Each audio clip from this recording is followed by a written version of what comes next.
Hi, everybody. My name is Nina Boski for Mental Health Mondays, and do I have a special guest for you? Is one of my favorite guests that I have interviewed over the years with Old Hollywood, but also some of the wonderful projects he has done over the years. One of them is Somewhere in Time, and I know you Marilyn fans particularly know that movie, as well as What Dreams May Come. He is a producer, an author. He's a man of many things, but he has just written a book. I hope you guys can all see this. It's called What Dreams May Come, Loving Through the Veil. It's my pleasure and honor to introduce Mr. Stephen Simon. Welcome. Hi, Nina. It's great to see you again. Thank you so much. It's going to be fun. We've talked about doing this for a while, so I'm glad we're doing it. Well, and you know, we're gonna do a little bit of a different spin. Obviously, Marilyn is from the old Hollywood genre, and sure enough, I mean, you know, being Frank Sinatra was your godfather, you know, we'll be back in again talking about old Hollywood. But this wonderful special book that I had a chance to read is a must-read for anybody that is wanting the connection through that veil on the other side. And I'm not going to share the story, but I'm going to have you share the story of why you wrote this book particularly. Sure. So my wife and my soulmate, my forever love, my intertwined soul, Lauren, and I met later in life. We had both gone through two very unsuccessful marriages before we met. I brought 3 kids, adult kids, into the relationship. She brought 2 kids into the relationship.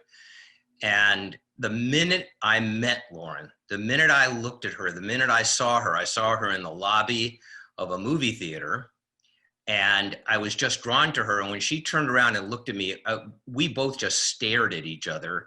It was very awkward, very, very awkward for a few seconds. And basically from that point forward, we were inseparable. We had all of the issues that people usually do when they fall in love. I was 57. Lauren was 40, had just turned 40 actually. And we went through all the things that people do, but we got married on New Year's Eve of 2006. It was the happiest night of my life, started the happiest time of my life. And I've never felt that before. I knew that we had been together for millennia, not just centuries, and so did she. On January 3rd of 2018, I came home from the gym in the morning and went in to see her because I usually went to the gym very early, and found that she had suddenly transitioned in her sleep. And I went into shock, which I think I was in for at least 18 months. I touched her and she was cold. I tried to revive her, but it didn't happen, and we found out that she had had an undiscovered heart arrhythmia. And the great people from the fire department that came said, you know, Stephen, she had no idea what happened to her. She was asleep and she just went to the other side, which was very relieved to hear, but I was devastated because not only is Lauren my best friend and my wife, she's everything to me. For 6 weeks, I tried to make some kind of contact with her, and nothing happened. And I was just bereft because we had talked about, and I go into more detail in the book about this, which we don't need to do now, but we had talked about being on the other side, what it would be like, what would happen. And we assumed at some point or another that one of us would go first, and we assumed it was me. Yeah. 6 weeks later, I felt her. And I was stunned. She said something to me that was very meaningful to me, and I immediately knew that it was her. And the conversation began. Now, I want to be very clear about this. I did not hear her voice. Her voice is part of her body, and her body was gone. So I couldn't hear her voice. I felt her voice. I heard her feelings. It's an energy exchange that she does with me when she's here, and she's here a lot. That began a rebirth for me, and it began a lot of conversations about what it's like to communicate through the veil. So I'll tell you the story because it's kind of a fun story how this whole book came about. So I went to Ashland, Oregon. I live outside of Portland, but I lived in Ashland for a long time to visit one of my daughters down there. And I had dinner with Neil Donald Walsh, who wrote the Conversations with God books, as a dear friend, he and his wife. And it was about, by that time, I just have to tell you, it was the end of September of 2018. Ashland had not had any rain in 4 or 5 months. It's important for the story. So I'm sitting facing Neil and his great wife, Em, and we were starting to have dinner. And Neil said to me, so how are you doing? And I said, you know what, Neil, I'm making a lot of notes. And I have a feeling this may wind up being a book. At that point, lightning lit up the whole sky outside the restaurant in Ashland. Yeah. And a huge Talk about a sign. A thunderclap hit, and he wheeled around, and I was actually looking at the window, and we started to laugh, and Neil said, and I know exactly what the title should be. And I said, what? And he said, What Dreams Have Come. Another lightning strike. That was the second. I said, I don't know if I said have. It is What Dreams Have Come. It's all right. It's What Dreams Have Come. Another lightning strike happened, and I said, well, I guess I better write the book. Another lightning strike. That was the third. We were all just in awe. And I said, you know, I have a feeling that I should be writing this book with Lauren. Another lightning strike. And Neil said, well, you better start the fifth lightning strike. And that was the end. So we spent the rest of the dinner marveling. We certainly were not in Kansas anymore. Yeah. And I went back and I went home. And as soon as I got quiet with Lauren, we decided to do this together. And the reason that we did it is because it seems like this is the logical extension of my work in this world. What was Somewhere in Time about? It was about a man, could have been a woman. It was about a man who fell in love with a woman who was already on the other side. What was What Dreams May Come about? It was about a man and a woman who are on different sides of the veil. Yes. For 16 years, we operated the Spiritual Cinema Circle, which was all about that. So this seemed to me that if we could put a book out there between the two of us, with me having produced these films, we're hoping that it will give people some comfort that if you feel like you're communicating but on the other side of the veil, you are. And you don't have to worry about it. Yes, a lot of people are worried about saying that because they're afraid that their friends, their family will think that they're crazy. Or you just can't let go, you know, that feeling of, oh yeah, they're making this up in their mind kind of feeling. Right, and I will tell you, and we write about this in the book, I wondered about that for weeks, if not months. Am I doing this to comfort myself? Am I doing this because I'm just imagining it and I can't stand the idea of not being in contact with Lauren? But so many things happen, and those are the dialogues that happen in the book. There's also, I think, a lot of humor in the book. Lauren has a great sense of humor, and she certainly has kept it on the other side. And the real reason for us to do this is to encourage people that when people physically die, that's the only death they undergo, the death of the physical. The rest of who they are, their souls, their spirit, the essence of their energy is still here and still here with us if we have enough faith in our hearts and in our souls to believe that that communication is real, because you have to believe it. If you don't believe and to open up to it. Yeah, I agree with you. And I found it, and always have, you know, it's really interesting. We've kept each other, you know, kind of eye on each other through our social media channels. And you were there when my mom had Alzheimer's, got Alzheimer's, and then Lauren wrote a book for caregivers, remember? And so it's really interesting, these different connections of how people come in and out of your life as well. And one of the things that I thought to myself, why am I so drawn to this book?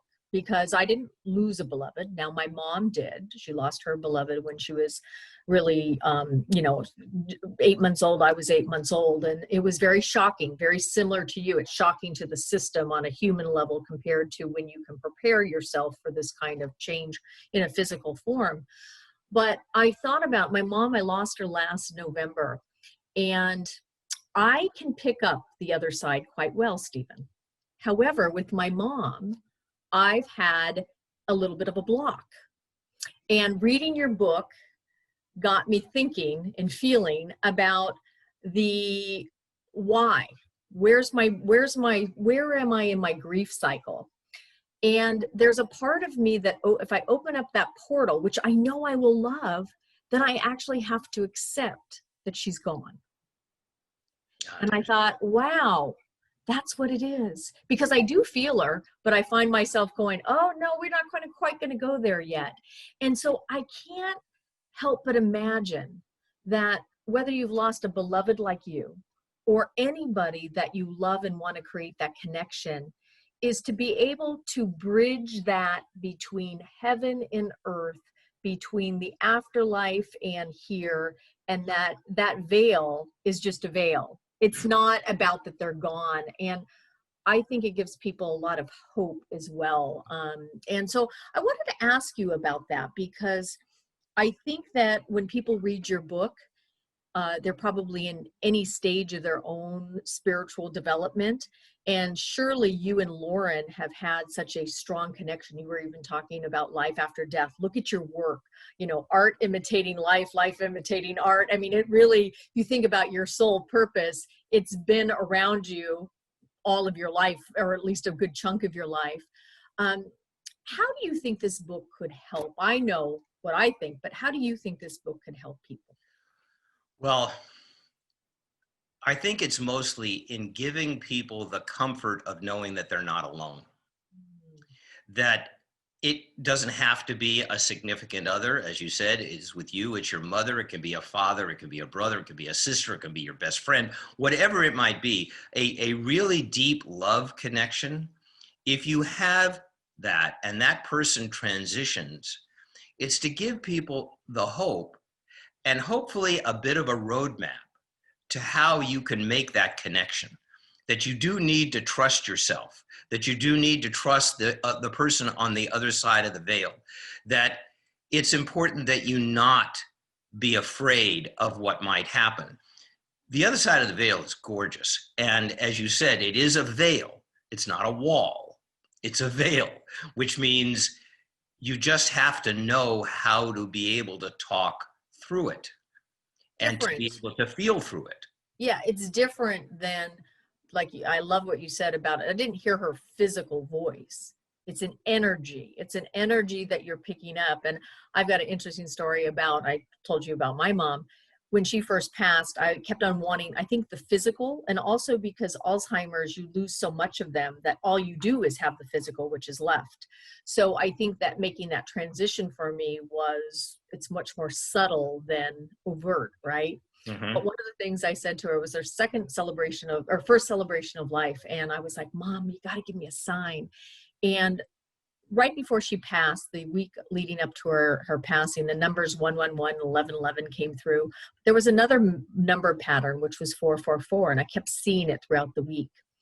And when she passed that, morning, that in the middle of the night morning, I had been so tired being up 3 days in a row. And she wasn't passing. I knew she was going to, I just didn't know when, at least in those hours.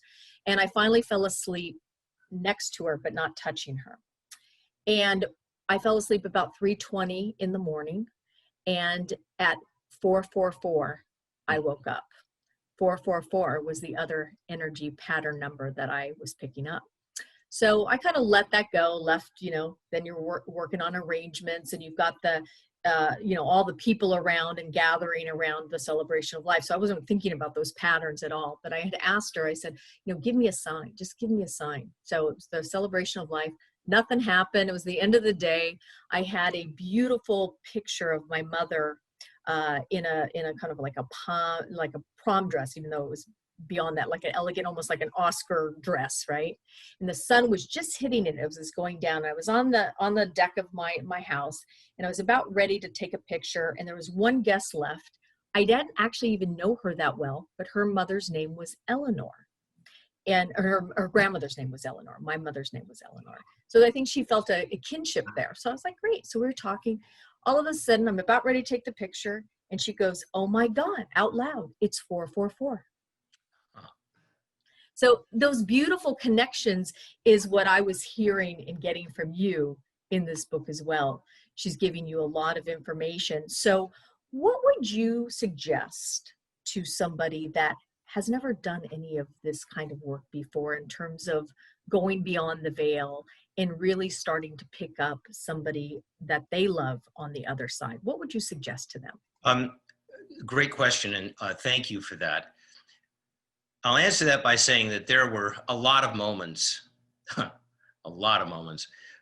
in those first, I don't know, year and a half, but certainly the first few months.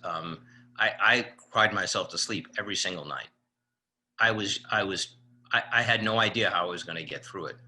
And one night I was particularly crazy with grief, and I called Neil, and I could barely talk. And I said, Neil, I am out of my mind with grief. And he said, good. And I was like, what? He said, Stephen, you need to be out of your mind right now. You need to be in your heart. And it so resonated with me. And we talk about that in the book. How do you do this? You've got to listen to your heart. If you have a connection with your heart, it makes this a lot easier. If not, it may take some time, because our brains are wired. They're computers. They can confuse us. They have so much information. There's a wonderful movie called Bandits from many years ago that has a line in it. The heart is a mysterious organ. It plays by its own rules, and it doesn't play by the rules that your brain does, which means it's not wired for what we consider to be logic and reason. It's wired for feeling. And I think that's one of the things that is very important for us nowadays, to not numb out and to be able to be in touch with our feelings if you trust your heart. And we use that as a mantra in the book, actually quite a lot. Get in touch with your heart. Your heart knows, and your heart will know how that connection can come about and how you can actually have that connection for yourself. It is a strange thing to some people to say, well, just listen to well, how do I listen to your heart, my heart? You have to just tune into it and listen to it, listen to your feelings. You know, do you get chills up your back? You know, is that a sign? Yeah. You know, is that a sign that maybe you're on the right track? You know, how do you do that and trust your partner? Lauren's surrogate mother is an extraordinary woman who's 89 years old named Peggy.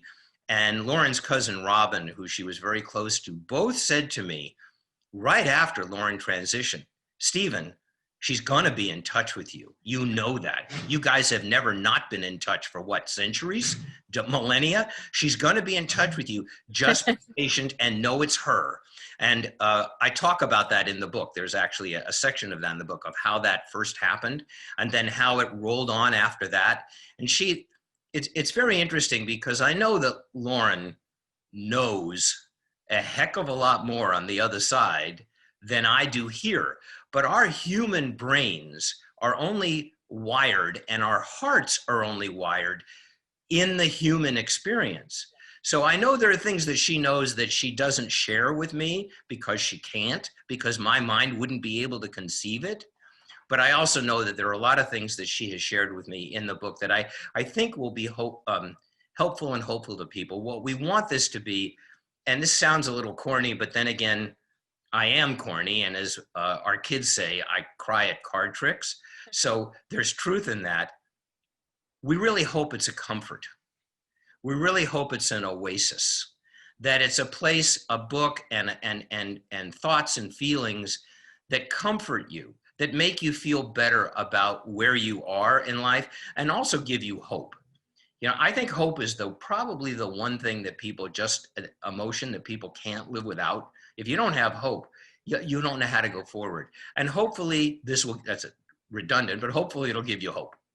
Hopefully it'll give you hope. But, you know, the other thing I was going to ask you, what do you think Lauren's purpose was in writing this book? Or is it a joint purpose? It's a joint purpose. It's a joint purpose. It's something that because our love is so strong and so eternal, this is something that, now this is our belief system, and it doesn't have to be your belief system or anyone else's. I think one of the wonderful things about this is that, as Oprah once said, there are many pathways to God, and there are certainly many pathways to this. This is not one size fits all, but for us, this is just the logical reason why all of this happened. It happened. There's no way this book would have happened if Lauren hadn't transitioned first. And we never could have done this. This is a way for us to be able to say to the reader, hey, you're not alone. You know, here are some hints. You're going to find your own way. But just because you've had somebody transition to the other side doesn't mean that you can't still be in communication with them and that you can't be inspired by them. And I can tell you, Lauren inspires me every day. She makes fun of me almost every day, which is something that she did in life, which I miss terribly. And we're still together, except not physically. And I think we're at a place in our human evolution, Nina, when this is the next step, that we need to know that there is this kind of communication, this kind of feeling that is available to all of us. There are millions of people who are going through this right now. We're not unique in this at all. That's why I also love that you have written this book, because it came in movies first, Somewhere in Time, What Dreams May Come, and now What Dreams Have Come. I think those movies gave each other hope, but they didn't give the pathway, right? You're giving the pathway to opening up people's hearts to really connect with people, their loved ones on the other side. That it doesn't mean that you go to a psychic medium all the time, that you can have that connection yourself. Absolutely. That it really doesn't have to be I go to somebody to have them talk to me or tell me something, but I can start having these connections as well. You know, Lauren, when she was physical, was an extraordinary intuitive. People came to talk to Lauren from all over the world, and I know she had a lot of people that were very well known at times, and she never would share any of that with me because she was very, very private about all of that. Lauren intuited a lot of what this was going to be, a lot. Before she transitioned, there was a night about 8 months before when she said, honey, because she would channel at times, and she said, you need to write this down, because we need to design where we want to be and how we want to be when we're both on the other side of the veil. And I want you to write it down in detail, which I did on April 11th, 2017. There goes 11. Happens to be my birthday. Oh, was it really? Yes, April 11th. Well, see, those are the connections that are really kind of fun, aren't they? Yeah. What was that? I think it was in Sleepless in Seattle. Tom Hanks had the line, Rob Reiner said to him, yeah, boy, that's amazing. What happens when everything interconnects like that? And Tom Hanks said, it's called the Bermuda Triangle. and I think that's another thing, is that there's a whole chapter on the humor and the laughter and the joy that we share as well, because this does not have to be grim. It doesn't have to be depressing. I can tell you this. I know how happy Lauren is. I know how joyful she is. I know how free she is. It's extraordinary. I mean, the light that comes from her is extraordinary. And there's no jealousy on the other side. There's no anything. It's just pure joy and pure love. And we want people to know that they can experience that in their own lives as well. And if we have a website for the book, which is whatdreamshavecome.com. If you go there, you'll get a sense of why we wrote the book, because we have a message about that there. And then if you want to go to Amazon to buy the book, because it's available exclusively at Amazon in both Kindle and in softcover, the link to get to Amazon is on the website. And then there's also something that I'm enjoying, I can't tell you more than anything, where if someone wants to share their own experience of communicating through the veil, they can email me directly and it will be held in complete confidence. I'm the only one that reads it, and I will respond. Because again, I want people to feel that there's help out there and there are people like you all over the world that are experiencing that. And I've gotten some of the most extraordinarily beautiful stories, husband and wife. One woman, it's her son who was killed in a car accident with his girlfriend, and it's her connection with him. It's been wonderful and very empowering for me. So I encourage people to read the book, and then please be in touch if you have an experience to share. You can get that through the website as well? Yes, everything there is on at whatdreamshavecome.com. So one last question before we finish this wonderful segment. What would you say to somebody who has just lost somebody and they are in that, they're not in the pickup stage because they're still in their major grief? What would you say to them? What hope would you give to them? Because they probably can't feel it quite yet. First of all, embrace your grief. Don't try to put it off. Don't try to deny it. It's really hard on you when it does.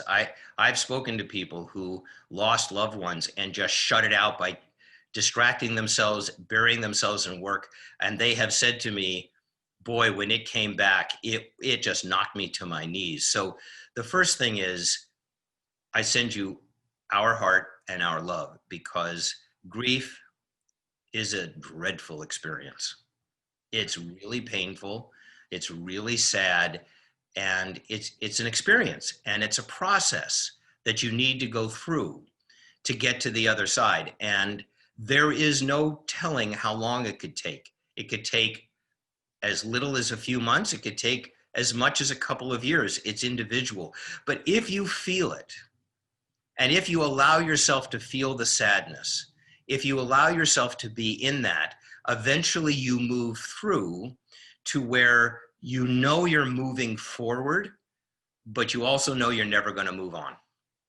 And there's a very big, if people say, well, you know, you'll do this, you'll do this. Well, sometimes you do, and sometimes you don't. It's up to you.